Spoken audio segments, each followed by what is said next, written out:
Millions of people around the world have been impacted by the war between Ukraine and Russia, but no one has been impacted as much as the Ukrainian citizens. Welcome to the Global Events Podcast. This podcast will be focusing on Ukrainian refugees. I'm Arjun. And I'm Joal. I'm Mark, and today we will be talking about Ukrainian refugees.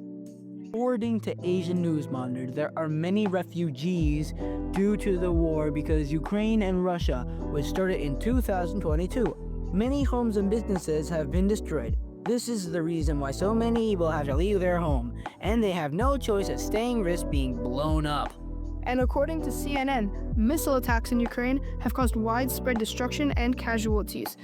And according to USA for UNHCR, there is an energy crisis restricting access to healthcare and education. According to data by the New York Times, which shows that Ukrainian students have been doing worse in school in all subjects.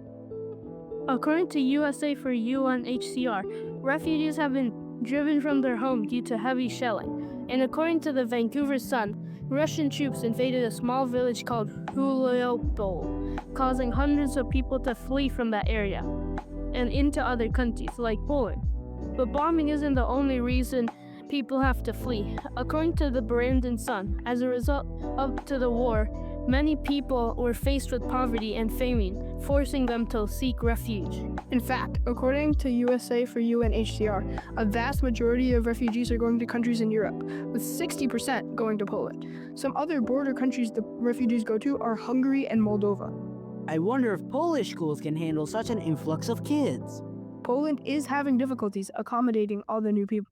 According to the Wall Street Journal, 200,000 Ukrainian refugees in Poland have registered for school, and many cannot go because of not enough spots in Polish schools. Those lucky enough to get into Polish schools can't learn as much due to the language barrier.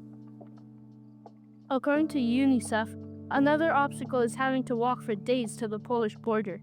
The weather is very bad depending on the season, and the journey is very exhausting. Wow, that must be tiring. Additionally, according to the New York Times, some college students in Ukraine have to leave, wasting thousands of dollars in tuition without a degree. Refugees are faced with a tough decision on whether to leave everything behind for a safer life. So here are some of the things that they would have to consider. They would be safer, but they might lose thousands on unfinished college degrees. And according to The Guardian, depending on the country they can go to, they may be discriminated against. There would also be a language barrier preventing them from getting a good job, education, and more. Those are the struggles that Ukrainian refugees were forced to go through to search for a better life. Thank you for listening in, and I hope you learned something new today.